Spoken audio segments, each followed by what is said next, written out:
Hi guys, today I'm super duper excited because I've been wanting to do this video forever. Best and worst drugstore foundations. I have a lot to talk about because you guys know this, I love trying new foundations, so I'm always, over at Target, over at CVS, trying to look at new foundations at the drugstore, and I feel like I've really narrowed it down and found the best foundations that I've ever tried at the drugstore, but also some really bad ones, unfortunately.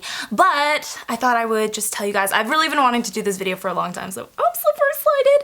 And let's just go ahead and get started. I don't know what I should start off with. Best or worst, best or worst, best or worst. I'm super excited, as you can tell. Very hyper today, which I don't know why because I haven't even had that much sugar.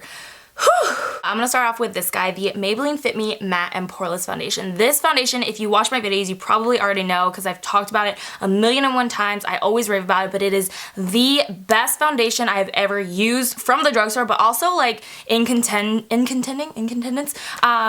running for all-time favorite foundation. I just love the coverage. I think it's very buildable. It blends out easily. It has a beautiful color match for me. I wear the shade 230 Natural Buff. This is my tan shade, and then when I'm at my fairest, then I'll usually use 228. So that's kind of like my shade range. If you're a similar shade to me, if you have a similar skin tone, then that's probably gonna be a good match for you. But I really like the actual match to my skin. I feel like it matches me really well and looks very natural. It has like almost an olivey undertone, which you really don't find very often at the drugstore, so I really appreciate that. And it has the most amazing staying power. I don't know what they put in this. It's like iron or concrete or something, because it will literally stay on my face all day, all night. I can wake up the next morning, which I do way too often, but I can literally wake up the next morning and it will still be on like pretty good, pretty darn good. So yeah, I love this foundation so much, as you can tell.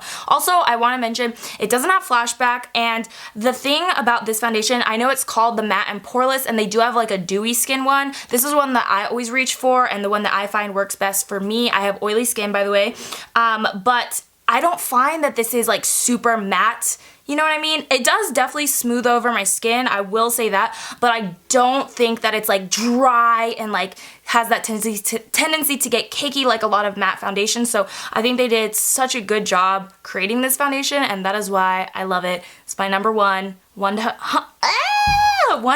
piece. Yeah, I love it. So we're off to a bang right now.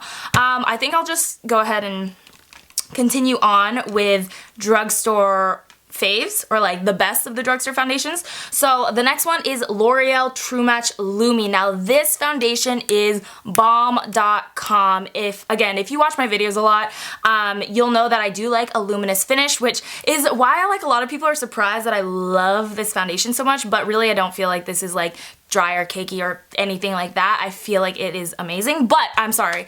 Back to this guy. This is what I will reach for if I am going for a very glowy, very luminous finish, because it is exactly what it says. It does have that very healthy luminous glow to it. It doesn't make me look greasy at all, which is very important, especially because I do have oily skin, and especially down the T-zone, and I find that this doesn't do that for me. It doesn't make me look sweaty or anything like that. It really does just give you like almost like a lit from within kind of look, because it's lit. No, it really does have a very, flawless, glowing finish. I will say that this foundation has a bit more coverage than this one. This one is a little bit more sheer, but if you have dry skin, this is going to be your best friend. I can tell you that right now, because it really does just like glide on. It stays on really nicely. It doesn't patch off anywhere. It doesn't get cakey anywhere. It has that beautiful glowy finish. And this one does have sunscreen in it. It has SPF 20, so it is pretty good for the summertime, although I do find that this one does get a little bit flashbacky just because it does have that sunscreen. I don't think this one has sunscreen in it, which I mean is good for me because I wear this every single day of my life. So, and I wear sunscreen underneath my foundations anyways, but if you're the type of person that likes to have a sunscreen inside of a foundation and you like a glowy finish, then this will definitely be your guy. And overall, I just think it has good coverage. I feel like I already said that, but I'm getting excited, y'all. Last foundation. I'm really going back and forth with my matte and glowy, natural finish, radiant finish. What do I want? I don't know. It changes up for me every single day, to be honest. But this foundation I have to talk about. This is the L'Oreal Infallible Pro Matte. Now, they do have like a couple other types of foundations from the Infallible line now, but this is by far my favorite and the one that I reach for the most. So this one obviously has a matte finish. This one is definitely much more matte than the Maybelline Fit Me in my opinion. So if you want to go from like glowy to matte, this is like the this is the kind of like, you know, do you know what I'm trying to say? This is the order. Glowy, natural, matte. So this one, it says that it has a demi-matte finish. I think it has a very matte finish when I wear it at least. And the thing that I love about this guy is actually the power of it as well, the staying power I should say. Because this one, on it, it says that it's gonna stay on 24 hours. I actually do believe that. I've never really tried it with this foundation, I don't think, but I do think that it really does stay on a long time. And this one, it does have, I would say it has full coverage in my opinion, and it is very lightweight on the skin, so it doesn't feel like it's very matte and dry and cakey and like a lot of matte foundations tend to get. So if you're looking for a matte foundation, by far this is the one that I would recommend to you from the drugstore. And another thing that I like to do with this, because it does have the best staying power, I like to actually kind of like mix this with another foundation. So a lot of times I'll mix these two guys, or sometimes I'll even mix this with like a higher end foundation like Giorgio Armani Luminous Silk, and it just creates such a beautiful little foundation cocktail for me because it then has the staying power, it has the mattifying effect, it has that lightweight finish, but I'm still getting like a healthy luminous glow from the other foundations. So that is my top 3 best foundations from the drugstore. Now I do have to talk about a couple that done did me dirty. Okay, so the first foundation that I find just like really didn't work for me, and I hate to say this because like I honestly do love this brand, but this foundation was like a no-go for me. So this is the NYX HD Studio Photogenic Foundation. Now, this foundation, I don't know if they even have it anymore because they've come out with foundations since I've tried this one that are a lot better. So they have definitely improved, you know, what they've been doing with their foundation. But this one, for sure, was not good for me. So the thing that I really didn't like about it, oh my god, I haven't even been swatching these, but I don't know, do foundations require swatches? I'm not sure, but I'll start swatching from here on out. So this one, the thing that I didn't like about it is that when I blend it out, first of all, it has like a creamy consistency, but it does feel thick for some reason, for me at least, and I don't know why that was. But when I blended it out, it oxidized on me really badly. So you can see it actually does like match my skin tone pretty well here, but as soon as I had it on for a bit, it just got so not the right shade for me, and then it started to get really streaky like after the fact. Like I had already blended it in, I had already set it with powder, and it started to get streaky on me. So I'm not really sure why that happened. I was pretty excited about this foundation, to be honest, back when I first tried it. So I tried this a couple times just because maybe I thought it was like user error, but really, like genuinely every single time that I tried it, it just like didn't work out for me. And I don't know, I mean, have you guys tried this one? I really do love NYX, so it's hard for me to say that I hate a product from them, but you know, full transparency, this one didn't work out for me. But I'd be interested to know if it did work out for you guys, or you know, what your thoughts are if you've tried it, because that was like the biggest problem that I had, was that it really did have like that streakiness and the oxidation. So I don't know. I'm sorry, NYX. I still love a lot of the NYX products that I've tried. This is another brand. You guys know me.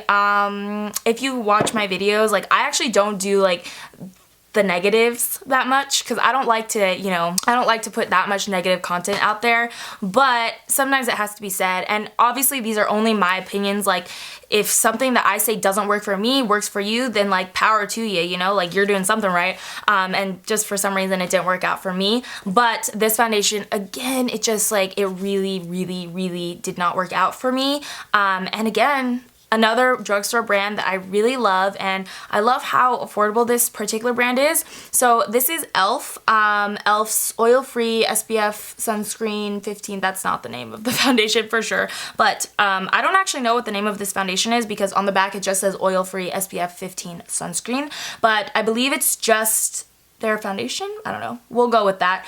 And so let me gather my thoughts. This one, what I didn't like was, first of all, the coverage, which is very personal. I like full coverage. That's just my preference. So because this one had, you know, a light to medium coverage, right away I knew that it like wasn't really something that I would be wearing on an everyday basis. If you do like lighter coverage, then you might like this. But even further than that, I felt, well, you know, I picked up the wrong shade. That's totally my fault, but I really, yeah, I done goofed on that one. But when I was using this one, I felt that as I was blending it out and I was trying to build up the coverage because it was so light, that's when it started to get almost like patchy as I was blending, you know what I mean? So like I would be blending it out and you can see almost like when I'm doing it on my hand here, it's like you're not seeing the coverage, but then once I started layering it and layering it and layering it, it just got worse and worse and worse. It was almost like the product was sticking to itself and not to my skin and not really like laying flat, if that makes sense. Other than that, like this one I did wear for that day that I tried it on, and I did take some photos like in flash photography. I really didn't find that it had like horrible flashback, even though it does have SPF 15. So my main problem with this guy was the texture, I guess, when I was blending it in, because it was not buildable, and because it wasn't full coverage to begin with, I had, you know, trouble wearing it myself. But again, these are all like just my personal opinions, and you know, if I say something that I didn't like, that doesn't mean that it's the worst thing in the world. Obviously not. That just means that, you know, like I don't see myself wearing it, and I'm just putting that out there, putting out my, you know, my honest feedback on these products. So I never want you guys to think that like, you know, I'm just, you know, I don't know, being super negative or anything like that, because that's not really who I am, you guys. I just noticed that my liner was messed up this whole time. I'm so sad right now. Well, that's life, my friends. Sometimes your liner gets messed up and you gotta do what you gotta do, you know what I mean? But that is actually it for this video. I hope you guys enjoyed, and I hope you guys are looking forward to the little drugstore series that I'm gonna be doing on my channel. Definitely let me know down below if you love any of these foundations, if you hate any of these foundations, if you know, if you have other foundations that you think are the best or the worst alternatively, and comment down below, because, you know, let's get this conversation rolling. Let's spread the word about our favorite and least favorite drugstore foundations. So yeah, that's gonna be it from me. Remember, you are beautiful inside and out. I will list the foundations down below if you want to check them out online. I mean, I feel like it's almost easier just to like go to your, you know, local drugstore at that point. But I will list like the names and everything so you guys know. And yeah, let me know what video you want to see next for our little drugstore series here on my channel. Don't forget to subscribe if you haven't already, and I'll see you next time.